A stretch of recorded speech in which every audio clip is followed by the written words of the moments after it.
Bismillahirrahmanirrahim.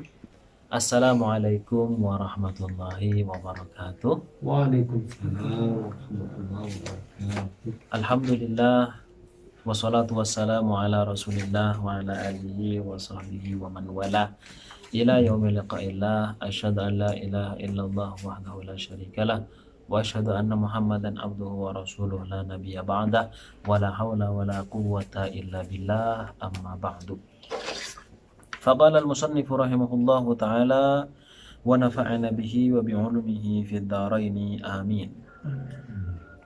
Wal maqalatu tsaminata asyrata qila man taraka adh-dhunuba raqqa qalbuhu fayaqbalu an-nasihata wa yakhsha'u laha wa man taraka al-harama fil mat'umi wal malbusi wa ghairihima wa akala al-halala safat fikratuhu. Makalah yang ke-18 ada yang mengatakan, ulama mengatakan man taraka dzunuba raqqa qalbuhu. Barang siapa yang meninggalkan dosa, maka hatinya akan lembut. Tidak keras. Mudah untuk disinari cahaya-cahaya nasihat. Fayaqbalun nasihata wa yakhsha'u laha. Maka dia akan menerima nasihat dan akan takut, akan khusyuk kepada nasihat itu, akan benar-benar memperhatikan nasihat itu. Jadi orang yang ketika dinasihati dia memberontak dan tidak mau dinasihati, ada kemungkinan dia ahli maksiat. Jadi dinasihati tapi malah nentang gitu loh, nentang. Gitu ya. Ada kan orang macam begitu kan, dinasihati malah dia menyebutkan aib orang yang memberikan nasihat. Kayak gitu. Berarti dia adalah pelaku maksiat. Wa man tarakal harama, dan barang siapa yang meninggalkan perkara haram, fil mat'umi wal malbusi wa ghairihima, baik itu dalam makanannya, pakaiannya, dan juga yang lain. Jadi dia meninggalkan perkara yang memang diharamkan. Wa akalal halala, dan dia makan makanan yang dihalalkan saja sebagaimana telah ditentukan di dalam Islam.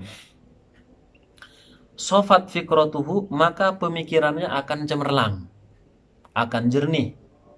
Tapi kalau makanannya adalah makanan haram, ya, yang dipakai adalah pakaian hasil mencuri misalnya, atau hasil dari korupsi, ya kan, mobilnya mobil korupsi kayak gitu ya, dan yang lain-lainnya, maka pemikirannya akan kotor.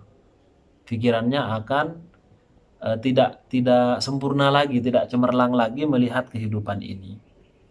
Ya, jadi cemerlang pemikirannya ala masnu'atillahi, terhadap ciptaan-ciptaan Allah, ad-dalati ala ihya'illahi al-khalqa ba'dal maut, yang menunjukkan akan bahwa Allah akan menghidupkan orang yang telah mati atau makhluk yang telah mati.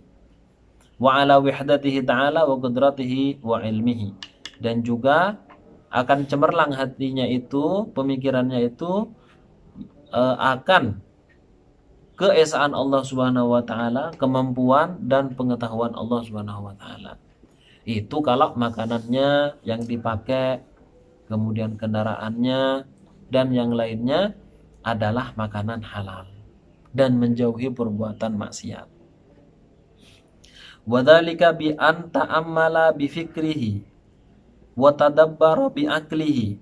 Hal yang demikian itu seperti halnya dia memikirkan dengan merenung dengan pemikirannya, dan mentadabbur dengan akalnya, annallaha khalaqahu, bahwa Allah menciptakannya, min nutfatin firrahimi, bahwa Allah menciptakan dirinya dari setetes mani, nutfah, firrahimi, dalam rahim seorang perempuan. Jadi dia akan mulai berpikir ketika yang dikonsumsi atau yang digunakan adalah perkara yang halal dan tidak haram. Faja'alaha alaqatan thumma mudghatan.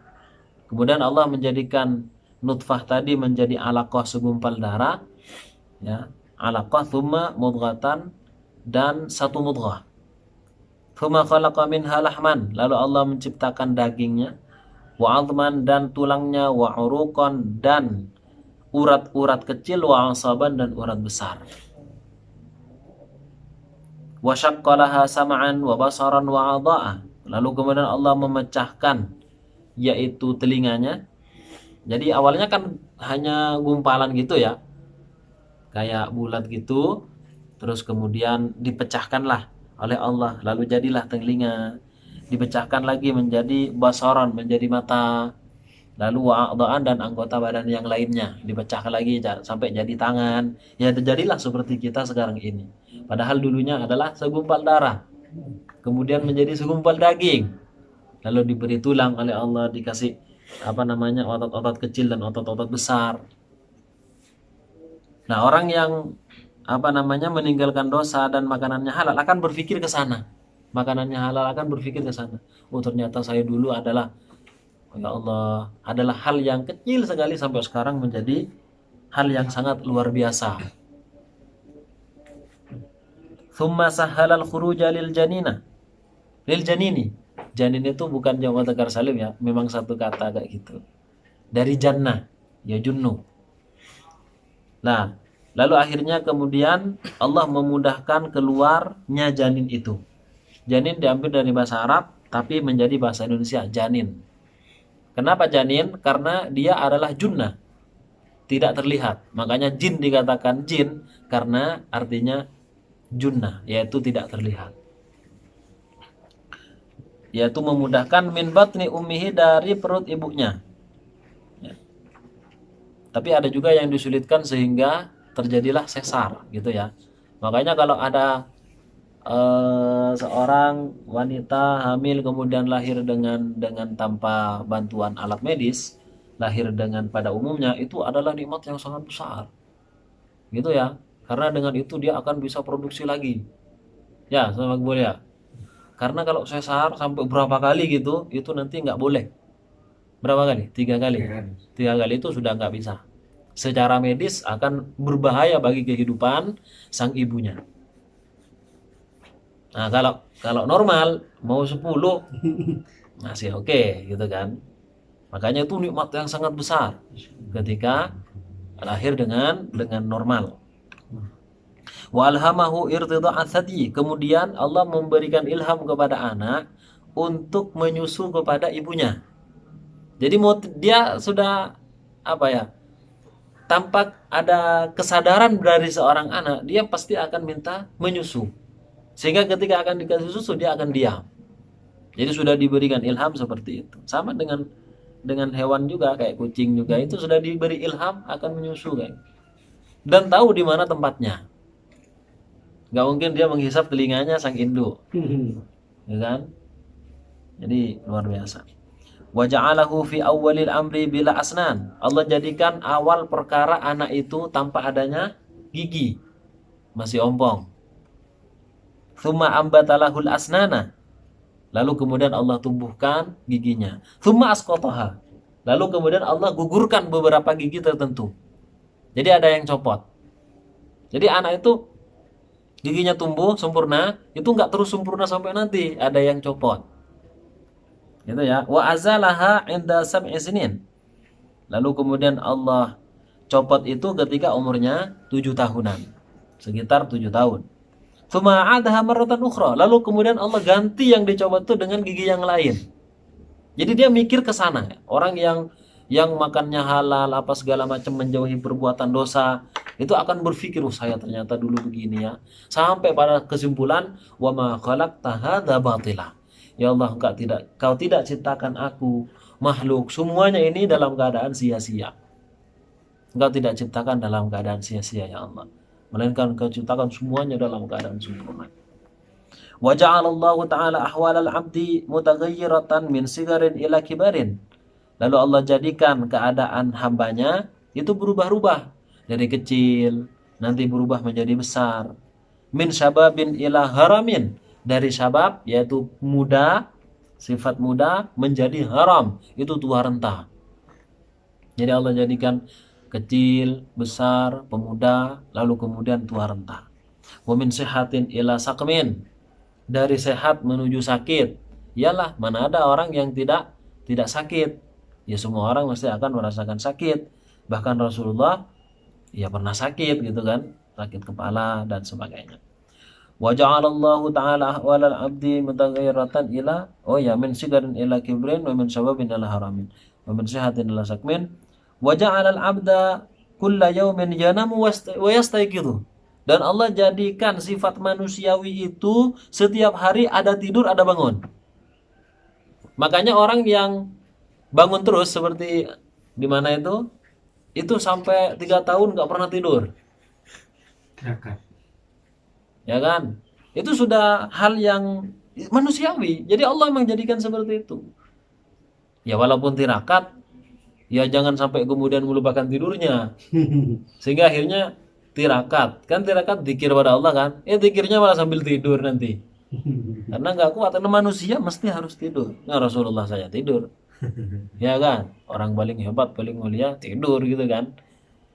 Bahkan ketika ada orang yang berazam untuk tidak tidur selamanya, untuk ibadah terus, kan Rasulullah itu murka. Ada diantaranya tidak akan nikah, ibadah terus, ya kan? Terus satunya lagi apa? Saya tidak akan makan, puasa terus. Malah Rasulullah nggak suka yang kayak begini. Saya ini adalah paling orang bertakwa di antara kalian.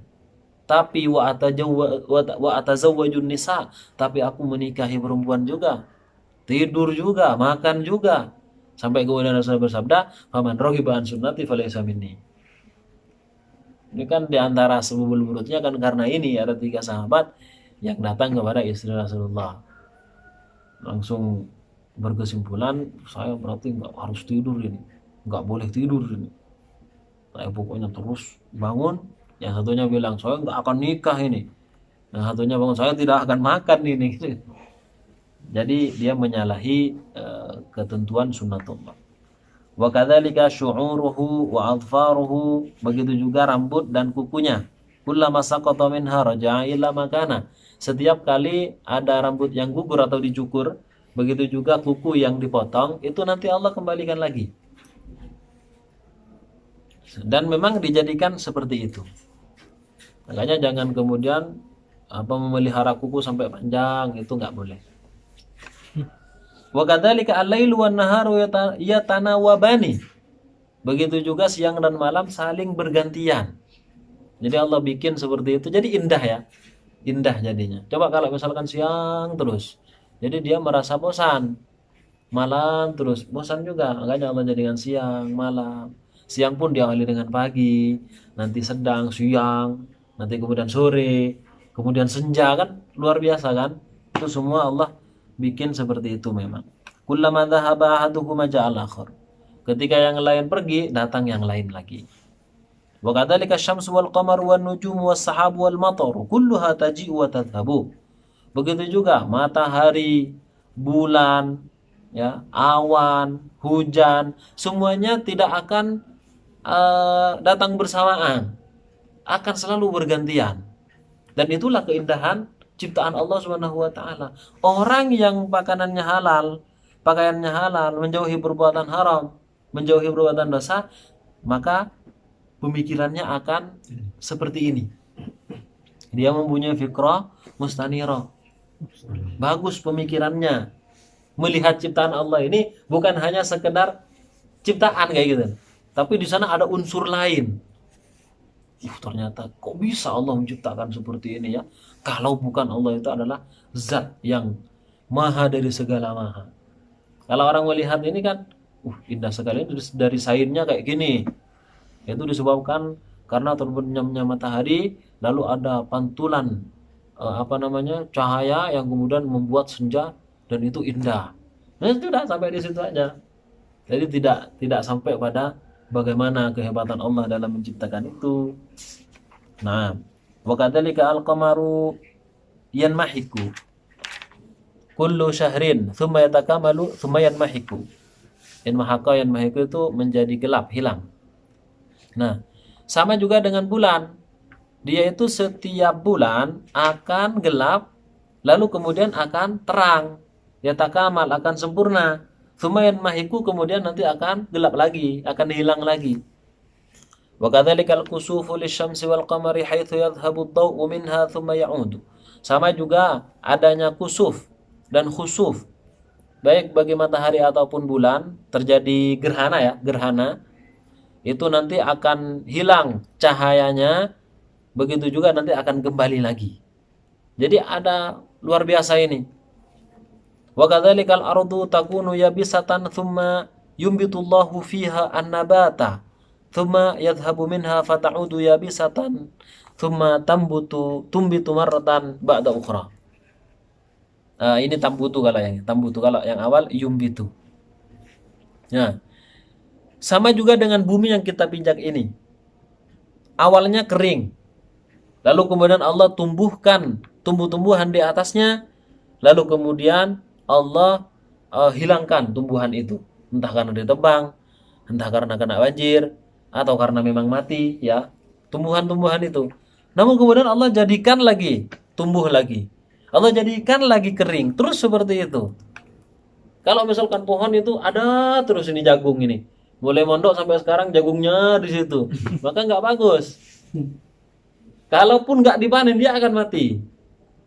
Maka diganti lagi dengan tomat, dengan tumbuhan yang lainnya. Memang seperti itu. Sehingga nanti akan berkesimpulan, kenapa berubah-ubah ya?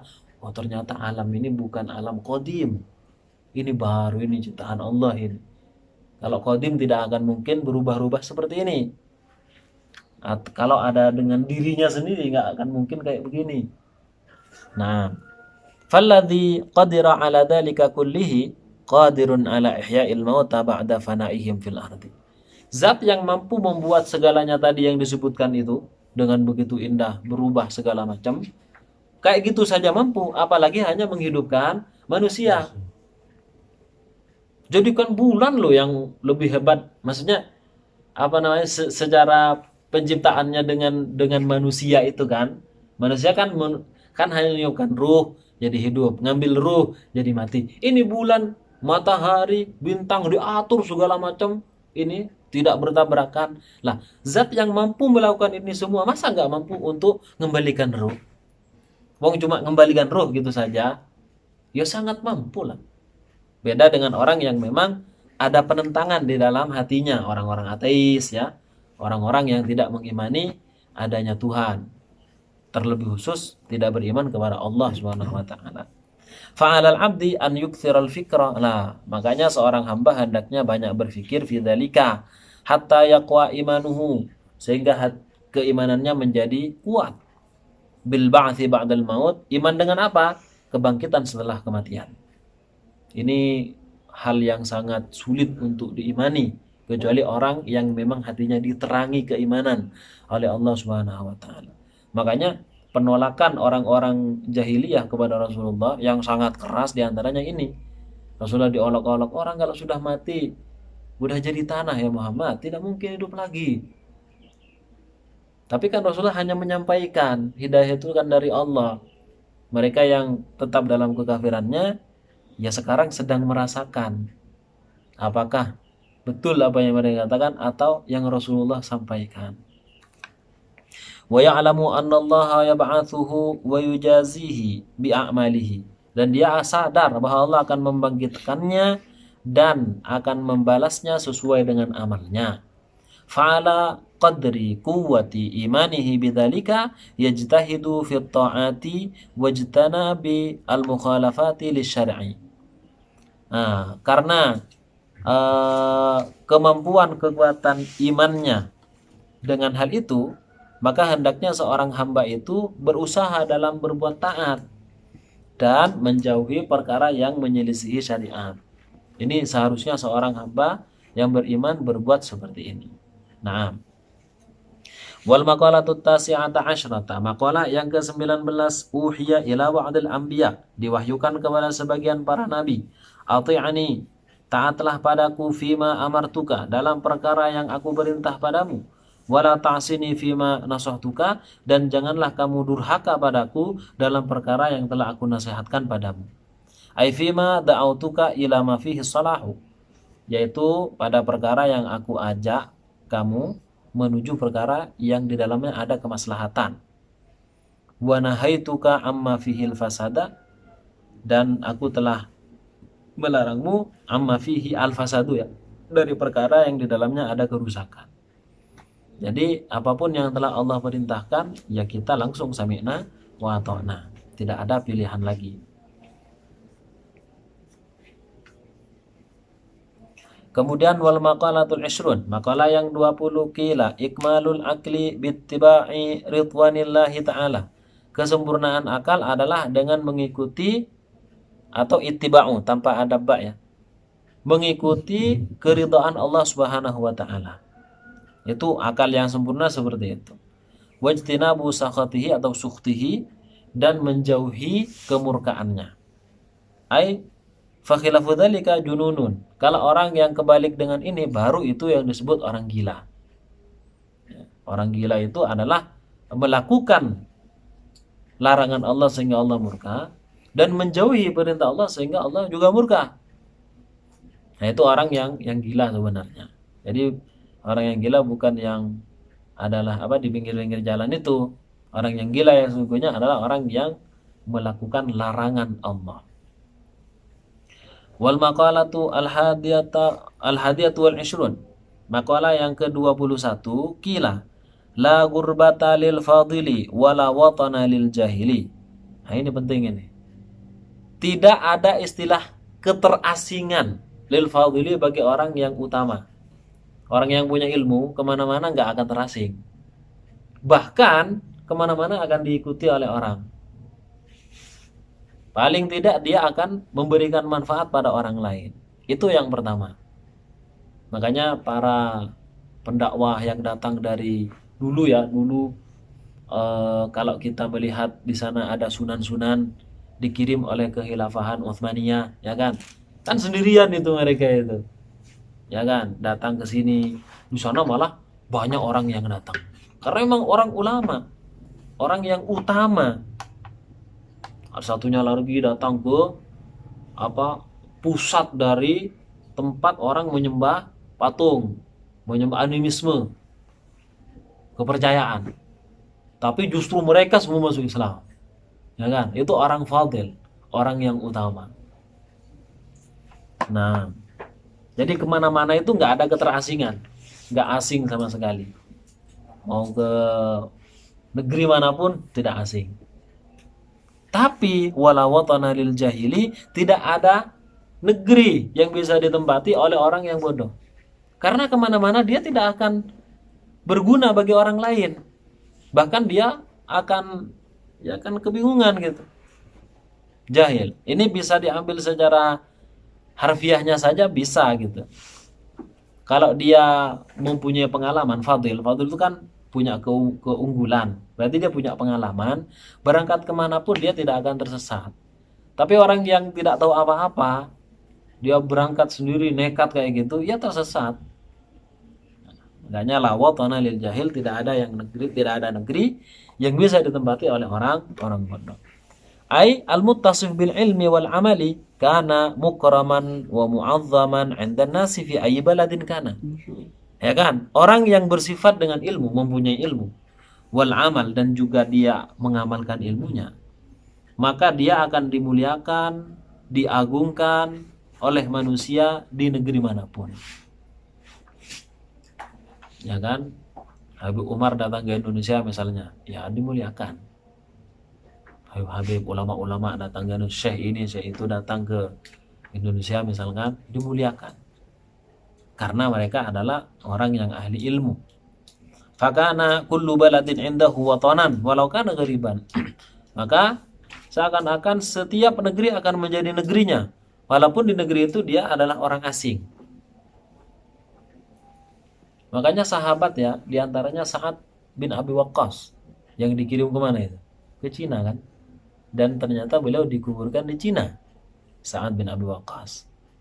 Lah, beliau, bayangkan orang Arab dikirim ke Cina memang. Dan beliau orang Arab. Di situ Cina bahasanya sangat jauh dengan bahasa Arab. Sangat jauh sekali gitu kan. Tapi beliau di sana malah banyak yang memeluk Islam. Ya kan? Menyebarkan manfaat di sana. Makanya di sini adalah eh, kalau orang yang ahli ilmu dimanapun akan menjadi tempatnya. Wal jahil khilafu dzalik. Beda dengan orang yang bodoh, itu tidak akan mempunyai tempat karena nggak dibutuhkan oleh manusia, bahkan dianggap sebagai sampah masyarakat. Wal maqalatu tsaniyatu wal 'ishrun, maqalah yang ke-21. Qila man kana bit ta'ati 'indallahi qariban kana bainan nasi ghariban. Kalau taat kepada Allah dia akan dekat kepada Allah. Kana bainan nasi ghariban, maka dia merasa asing di antara manusia. Jadi kalau dia semakin dekat kepada Allah, teguh memegang ajaran Islam, dia akan terasing di antara manusia secara umum. Ini sesuai dengan hadis yang disampaikan oleh Rasulullah, bada ad-dinu ghariban wa sayaudu ghariban fatuba lil ghuraba. Begitu dalam riwayat Muslim. Dalam riwayat lain ada tambahan qila waman al-ghuraba, kemudian Rasul menjawab alladzina yuhyuna ma amatan nasu min sunnati. Jadi Islam kan datangnya dalam keadaan asing ya, tidak umum di kalangan orang jahiliyah saat itu, dan nanti akan asing lagi kata Nabi. Tapi Rasulullah kemudian memuji, maka beruntunglah orang yang ghuraba, orang yang terasing dari manusia pada umumnya. Siapa orang yang terasing itu? Adalah orang yang menghidupkan sunnahku ketika orang-orang sudah meninggalkan sunnah dari Rasulullah ini. Sunnah bukan hanya sekedar makna sunnah, tapi yang di sini maksud sunnah adalah jalan hidup Rasulullah. Jalan hidup Rasulullah itu bukan hanya pakai siwak, Mas. Bukan hanya pakai imamah, karena Rasulullah pakai imamah juga. Bukan hanya pakai gamis, Mas. Atau juga bersisir melalui dari yang arah kanan. Bukan hanya wudhu sebanyak 3 kali. Akan tapi lebih komprehensif itu sunnahnya Rasul, jalan hidupnya Rasul. Mulai dari negaranya, ya kan, bagaimana nanti menghadapi umat, bermuamalah, itu sangat komprehensif. Itu jalan atau sunnah Rasulullah SAW. Nah, man istanasa bistigali ta'atillahi, barang siapa yang senang menyibukkan diri taat kepada Allah, soro mustauhishan anin nas, maka dia akan terasing dari manusia. Wal maqalatu tsalitsatu wal 'ishrun, maqalah yang ke-23, qila harakatut ta'ati dalilul ma'rifati, gerakan ketaatan, gerakan kita yang berdasarkan pada taat pada Allah itu adalah dalilul ma'rifati, adalah dalil bahwa orang tersebut banyak pengetahuannya kepada Allah Subhanahu wa taala. Sebagaimana kama anna harakatal jismi dalilul hayati, sebagaimana gerakan badan ini menunjukkan dalil bahwa dirinya masih hidup. Ya kalau orang sudah tidak bergerak itu berarti meninggal dunia. Bagaimana kalau tidur? Ya tidur tetap bergerak. Hidungnya kembang kempis kan gerak, berarti hidup. Perutnya juga kembung, ini berarti kan bernafas. Nafasnya juga kerasa sekali, itu hidup. Lah orang sudah nggak bergerak berarti meninggal. Wal mana, adapun maksudnya adalah ityanal abdi at-ta'ata lillahi ta'ala alamatun ala ma'rifatihi lillah. Betul. Bahwa seorang hamba melakukan ketaatan kepada Allah itu adalah alamatun, tanda pada pengetahuannya pada Allah. Itu dalil bahwa dirinya mengetahui Allah, kenal sama Allah, arif billah. Karena gerakannya mesti sudah karena Allah semua. Berdakwah, ya kan, ngajak orang lain pada kebaikan dan yang lainnya. Dia baca Quran, ngaji, dia puasa. Kan gerakan-gerakan ini kan didasarkan pada ketaatan pada Allah. Kita duduk di sini kan didasarkan pada keridhaan pada Allah, didasarkan pada ketaatan pada Allah, itu saja kan. Capek-capek segala macam tetap kita perjuangkan, ngantuk-ngantuk dipaksakan. Ya memang seperti itu, gerakannya kita itu nunjukkan kemana, ya gitu kan. Fa idza kathuratit ta'atu kathuratil ma'rifati ka ma'rifatu wa idza qallat qallat. Ya, li'anna dhahira mir'atul batin. Nah, kalau ketaatan itu banyak, maka kathurat al-ma'rifatu, pengetahuan pada Allah juga akan banyak. Wa idza qallat qallat. Kalau sedikit, maka sedikit. Ya, maka sedikit. Kenapa? Li'anna dhahira mir'atul batini. Yes. Zahir juga mencerminkan batinnya. Seperti yang disebutkan kemarin. Zahir, ya penampilan kita juga harus bersih, wangi. Untuk menunjukkan ya kalau diri kita juga berupaya bersih gitu. Jangan kemudian, kan yang penting hatinya Ustadz. Nggak apa-apa luarnya nggak dicuci segala macem. Sampai bau-bau. Kalau yang penting hatinya. Tetap bagaimanapun, zahir mir'atul batin. Zahir itu adalah cerminan yang ada dalam hati. Cerminan yang ada dalam hati. Terkadang kita perlu membaca Al-Quran dengan keras.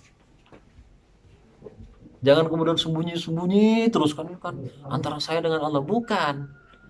Kalau ada orang lain melihat kita baca Quran, setidaknya dia akan tersentuh. Oh iya ya. Setidaknya dia akan ingat. Oh iya ya, saya belum baca Quran. Akhirnya dia mengambil. Apalagi dia seorang tokoh. Perlu. Termasuk juga misalkan sumbangan ya. Sumbangan kan yang paling utama apa? Sedekah. Kan rahasia kan? Sedekahus sir kan? Sampai-sampai diceritakan tangan kiri tidak melihat apa yang dilakukan tangan kanan. Saking rahasianya. Tapi bagi tokoh ada kalanya harus terang-terangan. Murid juga kayak gitu, seorang santri ada kalanya harus terang-terangan. Kenapa? Agar orang lain nanti ngikut. Tapi nggak setiap ini ya, nanti biar tidak timbul rasa riya, merasa itulah ingin dipuji segala macam. Nah kemudian wal maqalatur rabi'atu wal ishrun, maqalah yang ke-24. Qala Nabi sallallahu alaihi wasallam, aslu jami'il khataya hubbud dunya. Dalam sebuah hadisnya Nabi bersabda, asal atau pokok segala kemaksiatan, kesalahan adalah hubbud dunya, cinta dunia. Betul. Jadi kalau orang cinta dunia, maka segala hal akan dia lakukan untuk mendapatkan dunia itu. Gak ngurus apakah hal itu halal ataupun haram ya. Ya pokoknya yang penting mendapatkan apa yang diinginkan. Hubbud dunya. Wahiyya mazada 'alal hajatiyah. Jadi hubbud dunya itu adalah hal yang melebihi pada kebutuhannya. Berarti kalau memang hadis ini begini ya Ustaz. Kita punya mobil atau punya sepeda. Berarti kita kalau memandikannya gimana Ustaz nanti? Ini kan termasuk mencintai gitu kan? Itu gimana? Tidak termasuk.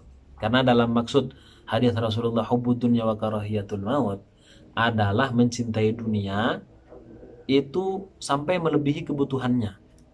Mendapatkan dengan cara tidak halal. Kalau kita punya sepeda kemudian kita mandikan, ya kan? Kita sampai mengkilap dengan betul, nggak boleh dikatakan cinta dunia. Kenapa? Karena kita mandikan, servis segala macam, biar awet. Kalau kemudian dibiarkan saja, jadi semenjak siapa itu dibiarkan saja, saya nggak cinta, saya nanti kalau bersuka cinta dunia, sudah nggak bisa dipakai sekarang. Zubut sekali. Jadi bajunya dicuci, gitu kan? Itu bukan cinta dunia, disetrika, bukan cinta dunia. Yang cinta dunia itu sudah punya baju yang cukup, dia masih ngambil lagi, bahkan dengan cara tidak halal. Dia sudah ada bayaran 40 juta dalam setiap bulannya, legislatif misalnya, tapi masih saja ngambil, punya haknya orang lain dengan cara korupsi. Nah itu yang kemudian cinta dunia. Sudah ada bayaran, sudah lengkap, tapi masih mencuri, masih nyolong. Nah itu yang disebut dengan hubbud dunya, ya kan? Kalau antum punya HP, nanti kalau baterainya habis dicas, kemudian nanti dibersihkan kalau kotor, itu bukan cinta dunia. Beda kalau kemudian sampai meninggalkan kewajiban. Dia hanya punya satu-satunya motor gitu kan. Setiap hari diurusukan sampai lupa sholat, sampai lupa ngaji, lupa ini. Ah, itu cinta dunia. Kan jadi ada perinciannya ya. Jadi kalau kita hanya sekedar membersihkan, tidak melupakan kewajiban kita dan juga tidak lebih dari kebutuhan kita, mendapatkannya juga dengan cara yang halal, maka itu tidak masuk dalam cinta dunia. Dan sikap wajar ya. Sikap wajar, kita punya motor, kita menyukainya, mencintainya adalah sikap wajar. Jangan kemudian punya motor taruh sembarangan. Tidak seperti itu. Nah, ada di sini Mas dulu. Jadi dia itu apa zuhud sekali itu. Jadi motornya taruh di situ, taruh di sana ya. Toko itu, toko. Untung nggak ada yang nyuri gitu kan. Ditaruh sembarangan besoknya itu. Mungkin mempraktekkan tidak cinta dunia. Terlalu tekstual ya. Nah, tapi ya baguslah semakin dekat kepada Allah gitu. Fokus belajarnya. Nah, wa aslu jami'il fitani man'ul usyri az-zakah. Man'ul usyri waz zakati. Kemudian asal seluruh fitnah, pokok seluruh fitnah ini adalah man'ul usyri, mencegah al-usyur. Al-usyur itu zakat yang wajib dikeluarkan bagi pertanian. Pertanian dan misalkan kurma gitu ya. Tapi yang tertentu, termasuk juga misalkan padi, gandum tertentu. Nah, jadi dia tidak mau bayar padahal sudah ada kewajiban, nisabnya sudah pas kayak gitu. Nggak mau bayar. Maka orang tersebut akan mendapatkan fitnah. Potensi kerusakan agamanya fitnah itu. Waz-zakati dan juga mencegah zakat. Nah, hadza min atmil ami alal khasi, ini merupakan pembahasan atof yang umum kepada khas. Karena usyur itu bagian zakat. Usyur itu bagian zakat. Sementara zakat sendiri lebih umum dari usyur. Usyur adalah zakat, zakat belum tentu usyur. Karena di sana ada zakatnya kambing, zakatnya emas, zakatnya kuda, apa unta, sapi gitu kan. Nah, li'annal usyra khasun bizuru'i wa thimar, ya betul. Karena al-usyur itu adalah khusus dengan pertanian, az-zuru' wa thimar, dan juga buah-buahan itu. Wa zakatu syamilatun lidzalika, sedangkan zakat lebih umum. Ya, wali zakatin nagdi wal an'ami wali zakatil badan, bisa digunakan kalau zakat itu untuk emas, perak, dan juga hewan-hewan, dan juga zakatul badan. Apa zakatul badan itu? Zakat fitri. Zakat fitri. Nah, zakatul badan. Wal maqalatul khamisatu wal ishrun. 5 menit lagi. Makalah yang ke-25. Kila, dikatakan al-muqirru bit taksir, orang yang mengaku dirinya lemah. Orang yang mengaku dirinya lemah, ay bil ajzi anit ta'ah, lemah melaksanakan ketaatan pada Allah, abadan mahmudun, selamanya dia akan terpuji. Saya tidak tahu apa-apa, Pak. Oh iya, saya orang yang lemah dalam ibadah, Pak. Jadi dia mengaku kelemahan dirinya. Tapi pengakuan ini seharusnya tidak diakukan kepada manusia lainnya. Sehingga apa? Terkesan dia nantinya akan mentawadukkan diri. Ya kan? Ada orang bilang, mondok dulu, cuman pindah tidur saya mondok. Enggak. Jadi ya bilang saya mondok dulu ya belajar gitu kan. Jangan bilang kayak gitu ini. Saya bukan siapa-siapa, punya cuma pindah masa. Sehingga orang akan memikirkan yang sesungguhnya memang kayak gitu. Ya, jangan katakan seperti itu. Apalagi di masyarakat. Masyarakat nanti tidak akan memandang kita. Bukan tujuannya untuk ini ya, bukan tujuannya untuk dipandang, agar kita bisa mendakwah di situ. Kalau misalkan sampai antum disuruh untuk jadi imam misalnya, sampai kan alumni pondok mau jadi imam tarawih, saya mondok cuma pindah tidur Pak, akhirnya Anda tidak akan bisa berdakwah. Saya mondok hanya pindah masa Pak. Langsung saja ya, karena saya dulu di pondok belajar. ya kan? Ya lupa-lupa sedikit nggak apa-apa, atau gemeter-gemeter sedikit nggak apa-apa. Tapi bentar Pak, saya pulang dulu gitu kan, buka kitabnya, apa bacanya, apa ini, apa doanya, apa itu, pulang dulu sebentar, soalnya lupa gitu kan, nggak apa-apa seperti itu. Bahkan kalau perlu Anda mengajukan diri ke masyarakat itu. Sekarang masyarakat tidak seperti masyarakat dahulu. Bahkan Imam Al-Haddad saja, Al-Hayy Abdullah bin Alwi bin Muhammad bin Al-Haddad menceritakan dalam kitabnya, kita itu sekarang harus nyari murid. Harus datang ke rumah-rumah untuk berdakwah. Kalau dulu memang masyarakat yang nyari ulama. Makanya kemudian timbul semboyan al ilmu yu'ta wa la ya'ti. Ilmu didatangi, ilmu nggak datang sendiri. Sekarang kita harus nyari murid. Kenapa? Orang-orang sudah nggak mau belajar. Saya tidak bicara konteks pondok ya, masyarakat udah nggak mau belajar. Makanya kita tawarkan langsung. Ini saya bisa ngisi kajian di sini, bisa nggak? Oh bisa Ustaz. Walaupun yang datang hanya 1 orang, kemudian keesokannya bisa 2, 3 dan sebagainya. Harus berani, karena kita tidak hidup di pondok selamanya Mas. Antum pulang jangan diam-diam saja, pulang jangan diam-diam saja. Antum harus bisa berdakwah. Kalau orang-orang senyap-senyap saja, padahal antum adalah lulusan pondok, antum datang ke masjid, menawarkan diri, kira-kira kapan ada waktu saya ngisi kajian, nggak masalah. Kalau tidak begitu, kapan kita akan mengaplikasikan firman Allah Subhanahu wa taala, liyunziru qaumahum idza raja'u, agar memberikan peringatan kepada kaumnya ketika mereka telah pulang kembali kepada masyarakatnya. Jadi harus mengajukan diri.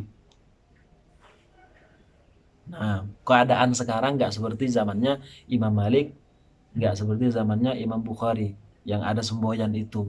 Di zamannya Abdul Al-Haddad saja kayak gitu. Beliau datang ke rumah-rumah untuk berdakwah. Di masyarakat ya konteksnya ya. Ya kalau di pondok memang tempatnya orang ngaji. Harus datang mereka, ustadznya harus diam gitu. Ngajar, tinggal ngajar saja. Kalau ke masyarakat kita harus datang. Nah, orang yang mengaku dirinya itu lemah dalam beribadah selamanya akan mahmud, akan terpuji. Wal iqraru bit taksiri alamatul qabul.